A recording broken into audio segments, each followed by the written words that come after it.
তৃণমূলের সদ্য প্রাক্তন গোগলা অঞ্চল সভাপতি গৌতম ঘোষকে গ্রেপ্তার করল পুলিশ। 2021 সালের ভোট পরবর্তী হিংসা, অবৈধ বালি ও কয়লা কারবার সহ একাধিক অভিযোগে বুধবার রাতে তাকে আটক করা হয় বলে জানা গিয়েছে।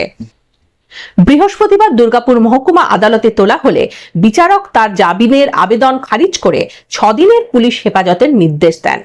আদালত চত্বরে তাকে আনার সময় কিছু মানুষ চোর স্লোগানও দেন। রাজ্যে রাজনৈতিক পালাবদলের পর অবৈধ বালি ও কয়লা কারবারের বিরুদ্ধে কড়া ব্যবস্থা নিয়েছে প্রশাসন। পুলিশ জানিয়েছে, ধৃতকে জিজ্ঞাসাবাদ করে এই চক্রের সঙ্গে যুক্ত অন্যদের সম্পর্কেও তথ্য সংগ্রহ করা হবে। এখন দেখার তদন্তে আর কার কার নাম উঠে আসে।